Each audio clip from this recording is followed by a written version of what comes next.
3/6/2025 RCB ಅಭಿಮಾನಿಗಳಿಗೆ ಅದೊಂದು ಮರೆಯಲಾಗದ ದಿನ ಅಂತಲೇ ಹೇಳ್ಬೋದು. ಯಾಕಂತ ಹೇಳಿದ್ರೆ RCB ಟೀಮು ಕಪ್ಪೆತ್ತದನ್ನ RCB ಫ್ಯಾನ್ಸ್ಗಳು ನೋಡಬೇಕು ಅಂತ 18 ವರ್ಷಗಳಿಂದ ನಾವು ಕಾಯ್ತಾ ಇದ್ದೋ. ಆ ದಿನ 3/6/2025 RCB ಅವರು ಫಸ್ಟ್ ಟೈಮ್ ಕಪ್ನ ಗೆಲ್ತಾರೆ ಅಂತ ಹೇಳ್ಬೋದು. ಈ ದಿನನ ಯಾರು RCB ಫ್ಯಾನ್ಸ್ಗಳು ಮರೆಯೋದಕ್ಕೆ ಚಾನ್ಸೇ ಇಲ್ಲ ಅಂತ ಹೇಳ್ಬೋದು. ಈ ಸೀಸನ್ ನಮ್ಮ RCB ಡಿಫೆಂಡಿಂಗ್ ಚಾಂಪಿಯನ್ಸ್ ಆಗಿ ಎಂಟ್ರಿ ಆಗ್ತಾ ಇದ್ದಾರೆ 2026 ಟೀಮ್ಗೆ. ಈ ಟೀಮ್ ಹೆಂಗಿದೆ ಮತ್ತೆ ಪ್ಲೇಯಿಂಗ್ ಲೆವೆನ್ ಯಾವ ರೀತಿ ಇರುತ್ತೆ ಅಂತ ನೋಡ್ಕೊಬರೋಣ ಬನ್ನಿ. ಎಲ್ಲ ಗೈಸ್, ಎಲ್ಲರಿಗೂ welcome back to my YouTube channel my speaks Kannada. ನಾನು ನಿಮ್ಮ ಪ್ರಜ್ವಲ್. ಹೌದು, ಲಾಸ್ಟ್ ಸೀಸನ್ ನಮ್ಮ RCB ಅವರು ಸಖತ್ತಾಗಿ ಡಾಮಿನೇಟ್ ಮಾಡ್ಕೊಂಡು ಗೆದ್ರು ಅಂತಲೇ ಹೇಳ್ಬೋದು. ಆಲ್ಮೋಸ್ಟ್ ಅವೇ ಇದ್ದಂಥ ಎಲ್ಲ ಮ್ಯಾಚ್ಗಳು ಕೂಡ ನಾವು ಗೆದ್ದಿದ್ದೀವಿ ಅಂತ ಹೇಳ್ಬೋದು. ಒಂದು ಮ್ಯಾಚು ಕೂಡ ಸೋತಿಲ್ಲ ನಾವು ಅವೇಲಿ. ಹೌದು, ಓಮಲ್ಲಿ ಸ್ವಲ್ಪ ನಾವು ಸೋತಿರೋದು, ಆದರೆ ಅವೇಲಿ ಫುಲ್ ಡಾಮಿನೇಟ್ ಮಾಡ್ಕೊಂಡು ಬಂದಿದ್ದಾರೆ ಅಂತ ಹೇಳ್ಬೋದು. ಚೆನ್ನೈಗೆ ಹೊಡಿತೀವಿ, ಮುಂಬೈಗೆ ಹೋಗಿ ಮುಂಬೈ ಇಂಡಿಯನ್ಸ್ ಟೀಮ್ನ ಹೊಡೆದು ಬರ್ತೀವಿ ನಾವು. ಯಾಕಂತಂದರೆ ಸಖತ್ ಡಾಮಿನೇಟ್ ಮಾಡಿರ್ತೀವಿ ಅಂತ ಹೇಳ್ಬೋದು. ಅವೇ ಸ್ಟೇಡಿಯಮಲ್ಲಿ ನಾವು ಸಖತ್ತಾಗಿ ಆಡಿರ್ತೀವಿ.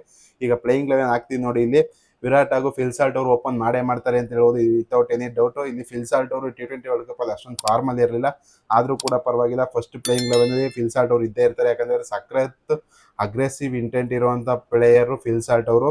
ಅವ್ರಿಗೇನಾದ್ರು ಸ್ವಲ್ಪ ಫಾರ್ಮಲ್ಲಿ ಇಲ್ಲ ಅಂತ ಹೇಳಿದ್ರೆ ಜೋಕೋಬ್ ಬೆತಲ್ನ ಆಡಿಸ್ಕೊಳ್ಳೋದಾಗುತ್ತೆ. ಅದನ್ನ ಬಿಟ್ಟರೆ ನಂಬರ್ 3 ಬರ್ತಾರೆ ದೇವದತ್ ಪಡಿಕ್ಕಲ್ ಅವರು. ದೇವದತ್ ಪಡಿಕ್ಕಲ್ ಲಾಸ್ಟ್ ಸೀಸನ್ ಸಖತ್ತಾಗಿ ಆಡ್ತಾ ಇದ್ರು. ಅನ್ಫಾರ್ಚುನೇಟ್ ಆಗಿ ಇಂಜುರಿ ಆಗೋಗುತ್ತೆ ದೇವದತ್ ಪಡಿಕ್ಕಲ್ ಅವರಿಗೆ. ಅದರಿಂದ ಅವರು ಮಯಾಂಕ್ ಅಗರ್ವಾಲ್ನ ರಿಪ್ಲೇಸ್ಮೆಂಟ್ ಆಗಿ ತಗೊಳ್ತಾರೆ. ಮಯಾಂಕ್ ಅಗರ್ವಾಲ್ ಕೂಡ ಸಖತ್ತಾಗಿ ಕಾಂಟ್ರಿಬ್ಯೂಟ್ ಮಾಡ್ತಾರೆ ಅಂತ ಹೇಳೋದು. ನಮ್ಮ RCB ಕಪ್ ಗೆಲ್ಲಕ್ಕೆ ಕಾರಣ ಕೂಡ ಒಬ್ರು ಮಯಾಂಕ್ ಅಗರ್ವಾಲ್ ಅವರು. ಅದನ್ನ ಬಿಟ್ಟರೆ ದೇವದತ್ ಪಡಿಕ್ಕಲ್ 3ನೇ ಸ್ಥಾನದಲ್ಲಿ ಬರ್ತಾರೆ. 4ನೇ ಸ್ಥಾನದಲ್ಲಿ ಬರ್ತಾರೆ ನಮ್ಮ ಕ್ಯಾಪ್ಟನ್ ರಜತ್ ಪಟಿದಾರ್ ಅಂತ ಹೇಳ್ಬೋದು. ಹೌದು, ಲಾಸ್ಟ್ ಸೀಸನ್ ಆಲ್ಮೋಸ್ಟ್ ಒಂದು 350 ರನ್ಸ್ ಏನೋ ಕಾಂಟ್ರಿಬ್ಯೂಟ್ ಮಾಡಿದ್ದಾರೆ. ಸ್ಟಾರ್ಟಿಂಗ್ 4 ಮ್ಯಾಚಸ್ ಏನೋ 350 ಏನೋ ಬರುತ್ತೆ. ಅದಾದ್ಮೇಲೆ ಸ್ವಲ್ಪ ಡೌನ್ ಆಗ್ತಾರೆ ಅಂತ ಹೇಳ್ಬೋದು ರಜತ್ ಪಟಿದಾರ್. ಈ ಸೀಸನ್ ಇನ್ನು ಸ್ವಲ್ಪ ಕಾಂಟ್ರಿಬ್ಯೂಟ್ ಜಾಸ್ತಿ ಮಾಡ್ತಾರೆ ಅಂತ ಅನಿಸ್ತಾ ಇದೆ. ಆಮೇಲೆ ಬರ್ತಾರೆ ನಂಬರ್ 5 ಜಿತೇಶ್ ಶರ್ಮಾ ಅವರು ಸಖತ್ತಾಗಿ ನಮ್ಮ RCBಗೆ ಮೇನ್ ಫಿನಿಷರ್ ಅಂತಲೇ ಹೇಳೋದು. ಇಂಡಿಯನ್ ಫಿನಿಷರು ಜಿತೇಶ್ ಶರ್ಮಾ ಅವರು. ಯಾವ ರೀತಿ ನಮಗೆ RCB ಮೇಲೆ LSG ಮೇಲೆ ಸಖತ್ತಾಗಿ ಆಡಿ ನಾವು ಟಾಪ್ 2ಗೆ ಕ್ವಾಲಿಫೈ ಆಗೋಕ್ಕೆ ಮೇನ್ ಕಾರಣನೇ ಇಲ್ಲಿ ಜಿತೇಶ್ ಶರ್ಮಾ ಅವರು ಅಂತ ಹೇಳ್ಬೋದು. ಯಾಕಂದರೆ LSG ಮೇಲೆ ಆಡಿದಂಥ ಇನ್ನಿಂಗ್ಸ್ ಅಂತೂ ಅನ್ಬಿಲೀವಬಲ್ ಅಂತ ಹೇಳ್ಬೋದು. ಅವ್ರು ದಿಗ್ವೇಶ್ ರಾತಿ ಅವರು ನೋ ಬಾಲ್ ಆಗ್ತಾರೆ, ಅದರಿಂದ ಮ್ಯಾಚ್ ಟರ್ನ್ ಔಟ್ ಆಗುತ್ತೆ ಅಂತಲೇ ಹೇಳ್ಬೋದು. ಟರ್ನ್ ಅರೌಂಡ್ ಆಗಿ ಜಿತೇಶ್ ಶರ್ಮಾ ಅವರು ಸಖತ್ತಾಗಿ ನಮ್ಮ RCB ಅವರಿಗೆ ಗೆಲ್ಸ್ಕೊಡ್ತಾರೆ ಅಂತ ಹೇಳ್ಬೋದು. ಅದನ್ನು ಬಿಟ್ಟರೆ ಟಿಮ್ ಡೇವಿಡ್ ಅವರು ಬರ್ತಾರೆ. ಟಿಮ್ ಡೇವಿಡ್ ಅವರು ನಂಬರ್ 6ಅಲ್ಲಿ ಬರ್ತಾರೆ. ಸಖತ್ತಾದಂಥ ಪ್ಲೇಯರು. ಯಾವ ರೀತಿ CSK ಮೇಲೆ ಆಡಿದ್ರು ಅಂತ ನಿಮ್ಗೆ ನೆನಪಿರ್ಬೋದು. ಯಾಕಂತಂದರೆ ಚೆನ್ನೈಗೆ ಹೋಗಿ ಆಲ್ಮೋಸ್ಟ್ ಖಲೀಲ್ ಅಹ್ಮದ್ಗೆ ಅನಿಸುತ್ತೆ 30 ರನ್ಸ್ ಏನೋ ಹೊಡೆದಿರ್ತಾರೆ ಇಲ್ಲಿ ಟಿಮ್ ಡೇವಿಡ್ ಅವರು. ಆಲ್ಮೋಸ್ಟ್ ಸಖತ್ತಾಗಿ ಬೆಂಕಿ batsman Australia player Tim David ಅವರು. ಅದಾದ್ಮೇಲೆ ಬರ್ತಾರೆ ರೊಮಾರಿಯೋ ಶೆಫರ್ಡ್ ಕೂಡ CSK ಮೇಲಿಂದ ಫುಲ್ ಟೋನ್ ತಗೊಂಡಿರ್ತಾರೆ ಅಂತ ಹೇಳ್ಬೋದು. ಮತೀಶ ಪತಿರಾನ್ ಅವ್ರಿಗೂ ಚೆನ್ನಾಗಿ ಹೊಡೆದಾಕ್ಬಿಟ್ಟಿರ್ತಾರೆ, ಮತ್ತೆ ಖಲೀಲ್ ಅಹ್ಮದ್ಗೂ ಹೊಡಿತಾರೆ ಅಂತ ಹೇಳ್ಬೋದು ರೊಮಾರಿಯೋ ಶೆಫರ್ಡ್ ಅವರು. IPL ಸೆಕೆಂಡ್ ಫಾಸ್ಟೆಸ್ಟ್ 50 ಆಗುತ್ತೆ ಇಲ್ಲಿ ರೊಮಾರಿಯೋ ಶೆಫರ್ಡ್ ಅವ್ರದ್ದು. ಆಮೇಲೆ ಬರ್ತಾರೆ ಕೃಣಾಲ್ ಪಾಂಡ್ಯ ಅವರು ಲಾಸ್ಟ್ ಸೀಸನ್ ನಮಗೆ ಈ ಫೈನಲಲ್ಲಿ ಜಸ್ಟ್ 17-18 ರನ್ ಅಷ್ಟೇ ಬಿಟ್ಕೊಡ್ತಾರೆ ಅಂತ ಹೇಳ್ಬೋದು. 2 ಪ್ರಮುಖ ವಿಕೆಟ್ಗಳನ್ನ ತಗೊಳ್ತಾರೆ. ಪ್ರಭ್ವಿನ್ಸನ್ ಸಿಂಗ್ ಹಾಗೂ ಮತ್ತೆ ಜಾಶ್ ಇಂಗ್ಲಿಷ್ ಅವರ ವಿಕೆಟ್ನ ತಕ್ಕೊಡೋದೇ ಇಲ್ಲಿ ನಮ್ಮ ಕೃಣಾಲ್ ಪಾಂಡ್ಯ ಅಂತ ಹೇಳ್ಬೋದು. ಜೆನ್ಯೂನ್ ವಿಕೆಟ್ ಟೇಕರ್ ಆಗಿದ್ದಾರೆ ನಮ್ಮ RCBಗೆ. ಮತ್ತೆ ಡೆಲ್ಲಿ ಕ್ಯಾಪಿಟಲ್ಸ್ ವಿರುದ್ಧ ಸಖತ್ತಾಗಿ ಚೇಸ್ ಮಾಡ್ಕೊಳ್ತಾರೆ. ಆಲ್ಮೋಸ್ಟ್ 160 ರನ್ಸ್ ಏನೋ ನಮಗೆ ಬೇಕಾಗಿರುತ್ತೆ ಟಾರ್ಗೆಟ್ ಇರಲಿ, ಅದನ್ನ ಚೇಸ್ ಮಾಡ್ಕೊಡೋದು ಸಕ್ಸಸ್ಫುಲಿ ಆಗಿ ನಮ್ಮ ಕೃಣಾಲ್ ಪಾಂಡ್ಯ ಅವರು ಅಂತ ಹೇಳ್ಬೋದು. ಅದಾದ್ಮೇಲೆ ಬರ್ತಾರೆ ಇಲ್ಲಿ ಭುವನೇಶ್ವರ್ ಕುಮಾರ್ ಅವ್ರನ್ನ ಇಕ್ಕಿದ್ದೀನಿ. ಯಾಕಂತಂದ್ರೆ ಸ್ವಿಂಗ್ ಕಿಂಗ್ ಅಂತಾನೆ ಹೇಳ್ಬೋದು. ಲಾಸ್ಟ್ ಸೀಸನ್ ಸಖತ್ತಾಗಿ ಬೌಲಿಂಗ್ ಮಾಡಿದ್ರೆ Punjab Kings last season final ಅಲ್ಲಿ ಆಲ್ಮೋಸ್ಟ್ ನಿಹಾಲ್ ವಧೇರಾ ಹಾಗೂ ಶಶಾಂಕ್ ಸಿಂಗ್ ಅವರು ಸಖತ್ತಾಗಿ ಆಡ್ತಾ ಇರ್ತಾರೆ. ಅಲ್ಲಿ ಬಂದು ವಿಕೆಟ್ನ ತಕ್ಕೊಡ್ತಾರೆ ನಿಹಾಲ್ ವಧೇರಾ ಅವ್ರದ್ದು ಭುವನೇಶ್ವರ್ ಕುಮಾರ್ ಅವರು ಅಂತ ಹೇಳೋದು. ಅಲ್ಲಿಂದ ಪಂಜಾಬ್ ಕಿಂಗ್ಸ್ ಅವರು ಸ್ವಲ್ಪ ಎಡವತ್ತಿರೋದ್ರಿಂದ ಕಾರಣದಿಂದ ಪಂಜಾಬ್ ಕಿಂಗ್ಸ್ ಅವರು ಸೋತರು ಅಂತ ಹೇಳ್ಬೋದು. ಮೇನ್ ವಿಕೆಟ್ ತಂದುಕೊಡೋದು ಇಲ್ಲಿ ಭುವನೇಶ್ವರ್ ಕುಮಾರ್ ಅಂತ ಹೇಳ್ಬೋದು ಫೈನಲ್ ಅಲ್ಲಿ. ಮತ್ತೆ ಮಾರ್ಕಸ್ ಸ್ಟೋನಿಸ್ ವಿಕೆಟ್ ಕೂಡ ಭುವನೇಶ್ವರ್ ಕುಮಾರೇ ತೆಗಿತಾರೆ. ಒಂದು 6 ಕೂಡ ಹೊಡ್ಸ್ಕೊಳ್ತಾರೆ.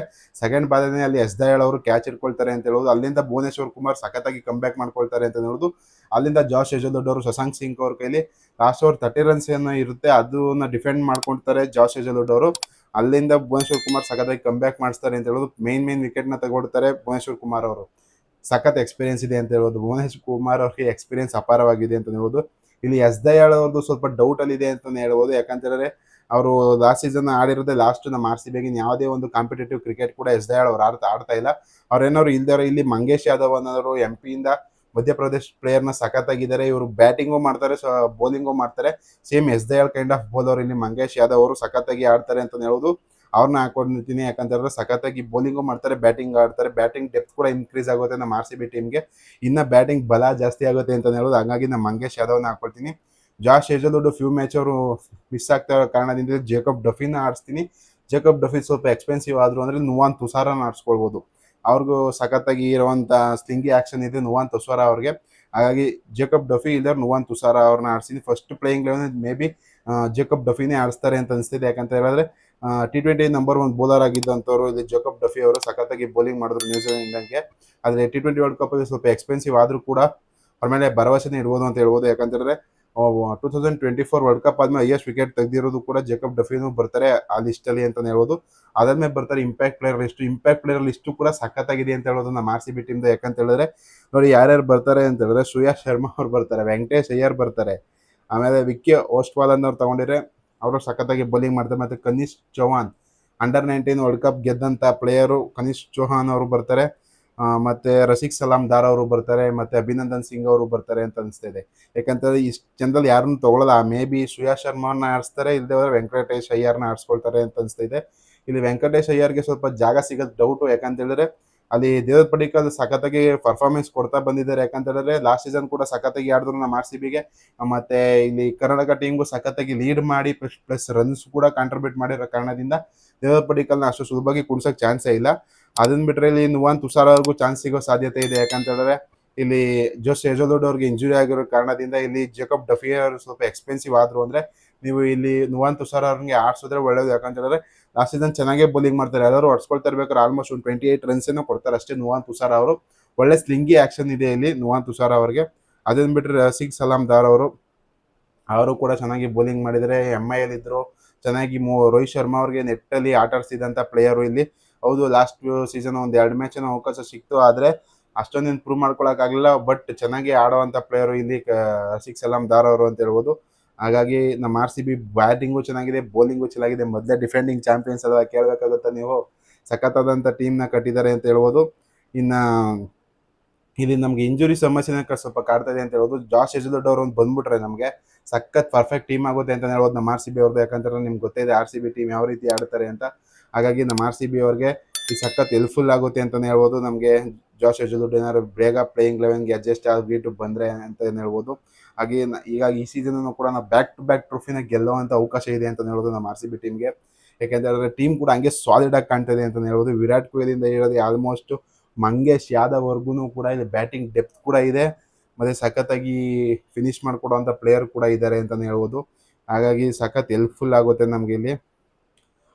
ಇಂಪ್ಯಾಕ್ಟ್ ಪ್ಲೇಯರ್ ಕೊಡೋದು ಎಷ್ಟು ಕೂಡ ಚೆನ್ನಾಗಿದೆ. ಹಾಗಾಗಿ RCB back to back trophy ಗೆಲ್ಲೋದು ಡೌಟ್ ಏನೂ ಕಾಣಿಸ್ತಾ ಇಲ್ಲ ನನಗೆ. ಯಾಕಂತಂದರೆ RCB ಅವರು ಬ್ಯಾಕ್ ಟು ಬ್ಯಾಕ್ ಟ್ರೋಫಿನ ಗೆಲ್ಲಬೇಕು, ನಮ್ಮ RCB ಕಪ್ನ ಹೊಡ್ಕೊಂಡು ಹೋಗಬೇಕು ಅಂತ ಇನ್ನೊಂದು ಸತಿ ಬ್ಯಾಕ್ ಟು ಬ್ಯಾಕ್ ಕಪ್ನ ಗೆಲ್ಲೋದು ಆಲ್ಮೋಸ್ಟ್ ಕಷ್ಟ ಅಂತಲೇ ಹೇಳ್ಬೋದು. ಆದರೂ ಕೂಡ ನಮ್ಮ RCB ಅವರು ಗೆಲ್ತಾರೆ ಅಂತ ಅನಿಸ್ತಾ ಇದೆ. ಇಂಪ್ಯಾಕ್ಟ್ ಪ್ಲೇಯರು ಚೆನ್ನಾಗಿದೆ, ಮತ್ತು ಬ್ಯಾಟಿಂಗ್ ಲೈನಪ್ಪು ಚೆನ್ನಾಗಿದೆ, ಬೌಲಿಂಗ್ ಲೈನಪ್ಪು ಚೆನ್ನಾಗಿದೆ, ಆಲ್ರೌಂಡರ್ಸ್ ಕೂಡ ಸಖತ್ತಾಗಿದ್ದಾರೆ ಅಂತ ಹೇಳ್ಬೋದು. ಹಾಗಾಗಿ ನಮ್ಮ RCB ಟೀಮ್ ಅವರು ಈ ಸತಿ ಬ್ಯಾಕ್ ಟು ಬ್ಯಾಕ್ ಕಪ್ನ ಹೊಡೀಲಿ ಅಂತ ಹೇಳ್ತಾ, ಈ ವಿಡಿಯೋನ ನಿಮ್ಗೆ ಇಷ್ಟ ಇರೋ ಲೈಕ್ ಮಾಡಿ, ಶೇರ್ ಮಾಡಿ, ಸಬ್ಸ್ಕ್ರೈಬ್ ಮಾಡಿ.